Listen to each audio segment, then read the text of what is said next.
As with everything that goes on right now around Liverpool Football Club, I'm never really surprised when Liverpool have been patient, waited, said, hey, if a player wants to just be here a little longer, we're going to wait for other people to come in. Even in games now, we are a more patient side. There is a logic underlying everything that Liverpool is doing right now, and there are going to be people who probably say, hey, don't count your chickens. We've not won anything with this team yet. All these things. Liverpool still have to get a new striker. We still have to get a new centre-back. But we're going into a crucial week, and I'll talk about that in another video. We're going into a crucial sequence of days now for Liverpool Football Club, not only in securing new talent, but also in making sure that we move out the talent who, broadly, I think have come back and actually performed nicely in pre-season. It's great to see what Darwin Nunez has been doing. It's great to see that he's come back with a renewed vigour, not only for the club, but also for football. And it's great to see that we're sending him off with the best of ends, the best of parting ways, right?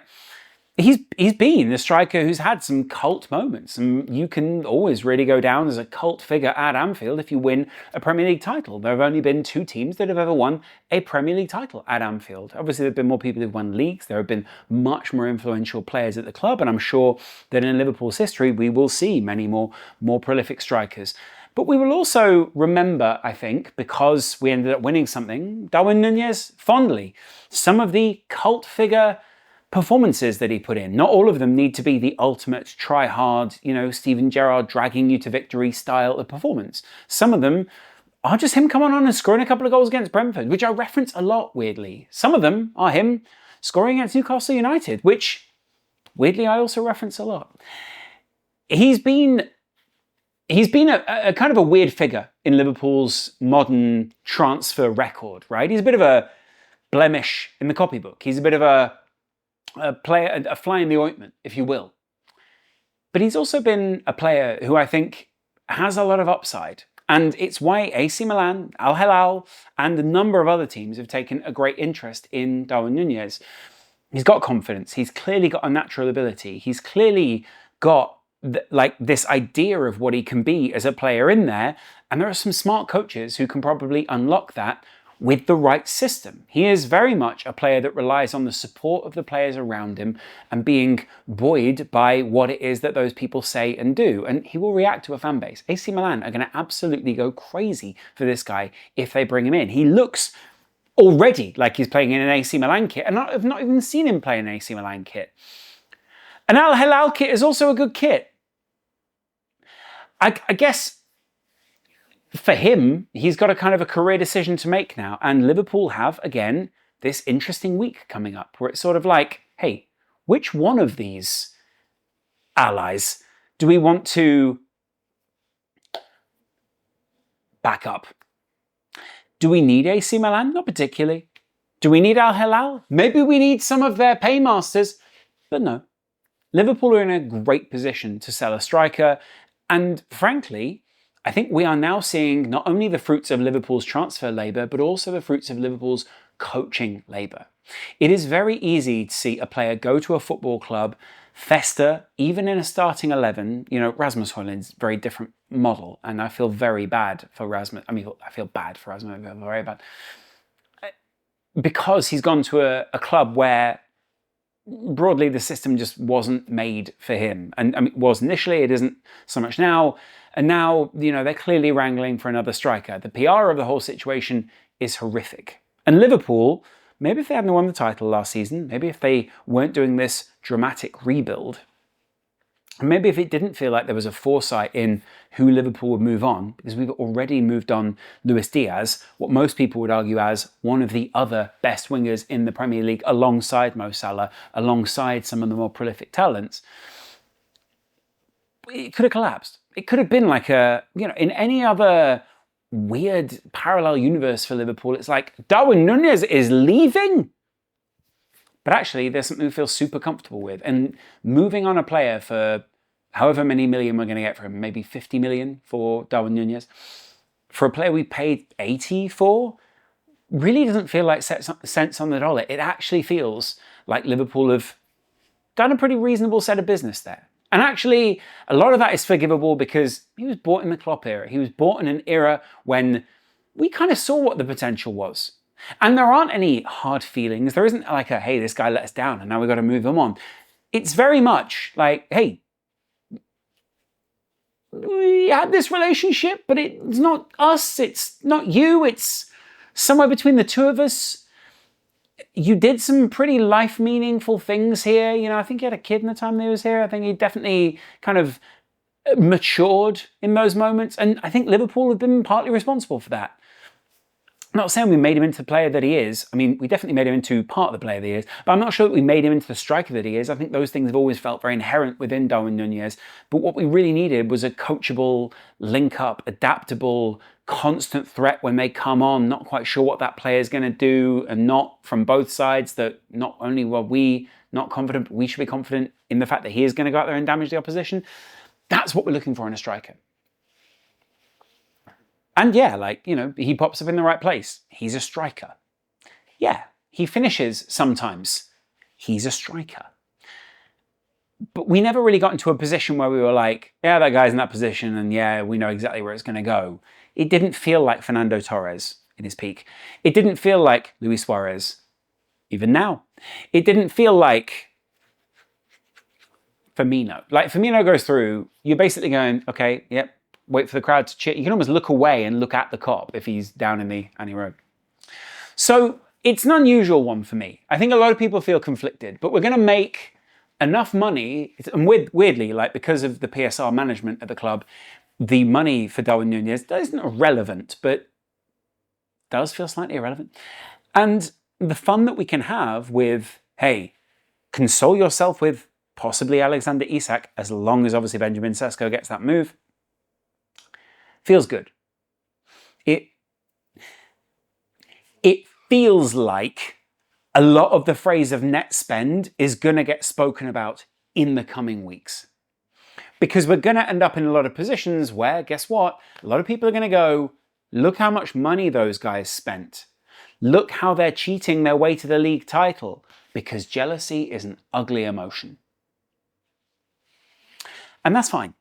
Do you know, like I don't feel terrible about cheating our way to the Premier League title or spending our way to the Premier League title. Considering the years we've had, considering all of the journey we've been on with Klopp and with FSG and with this team, there feels like a validation that is going on at the moment. And yes, it puts a big target on our backs because in previous years, we frankly had players like Darwin Nunez to point at and go, well, we're kind of waiting on him. We can't point at Florian Wirtz and go, we're kind of waiting on him to mature. We can't point at Frimpong and go, well, we didn't have the right back. We can't point at Conor Bradley. We can't point at Milos Kerkez, one of the best left backs in the Premier League last season. We can't point at anyone in that midfield. You can't point at Ekitike. He is clearly already a top level talent that we paid a lot of money for. And frankly, if it's once bitten, it's twice shy. If you will buy a player for roughly that kind of level of cash, have them come in and underperform. Yeah, I'm sure after his debut, there are a lot of people who were like, well, you know, what is this? Is this like Darwin Nunez but like stretched out? What does he even do? But the second performance, the debut at Anfield, it was satisfying. He's clearly got vision. He's clearly got a great run in him. He's clearly got a turn of pace. He's clearly able to go past a player. He's clearly able to hook up with Mo Salah. He's clearly able to hook up with whoever's in the middle. He is incredible at finding that blindside run behind the fullback, all those kind of things. Things that I think we expected Liverpool's front line to have, but alongside what Darwin Nunez brought. And so the frustration and I guess the sadness for me is we have seen some players leave early in their career. And sometimes we were sort of like, what could have been? But actually, with Darwin Nunez, we're sort of like, oh, this was great. Should we drive it to the airport now? And it's not that we resent him. It's not that we don't want him around the club. It's that we just see where the team is going.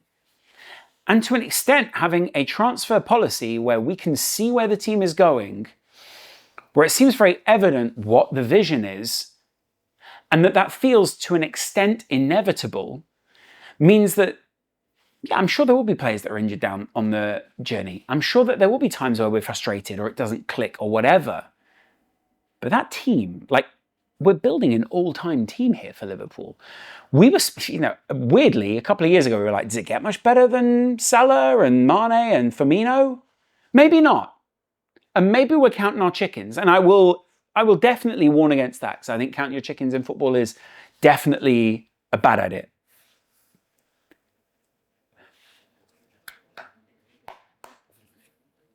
I still think we're going to enjoy watching this side.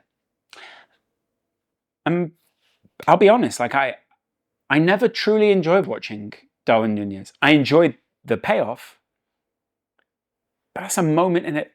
It's a moment in the game. You're judging someone based on their results, and results are, we're in a results-based business, but it's a results-based business. It's not just results.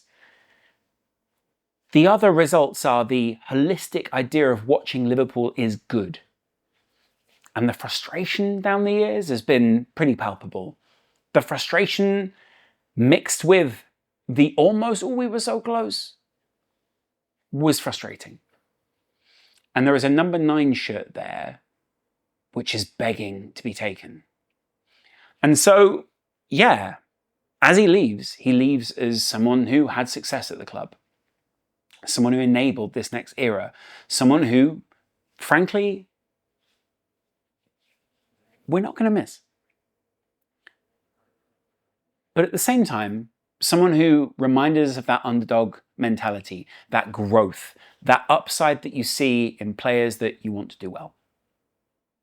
And I guess when I look at the way that I'm feeling about this Liverpool side, it's changing day by day as I look at the squad and its ceiling. Because I don't know where to put this ceiling now. Once Darwin moves on, I really don't know where to put this ceiling. Mainly because I'm desperate then to get a new striker in Alexander Isak. But that feels surreal to think of Liverpool going from Darwin Nunez to Alexander Isak for a spend of probably about 100 million. Maybe less, maybe 80 million. And that really should strike fear into a lot of people in the Premier League. Because we will talk about this at some other point on the channel. That's an all-time upgrade. I don't know, maybe there is a downside to Alexander Isak. Maybe it is the injuries. Maybe it is the amount of time spent on the bench or the rotation or whatever. Or maybe it's not. And maybe, just maybe, whilst we're busy not counting our chickens, you should not be counting the eggs. If you're not a Liverpool fan. Appreciate you guys watching. It's been quite a few weeks, and I think there is still more to come.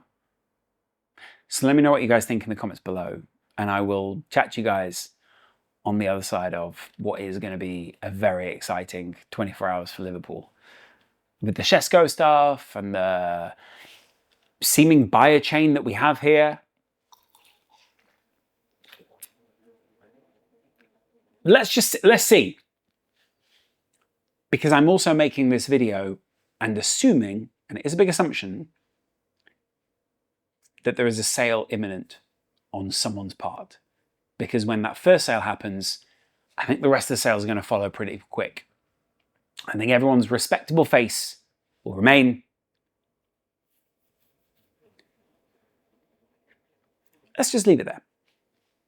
Of course, there's a members element to this channel. Of course, there is a membership element on the Patreon. Of course, if you want to support the work that we do and the videos, and you enjoy the messaging and you enjoy the chat and the style we have, please choose to support us.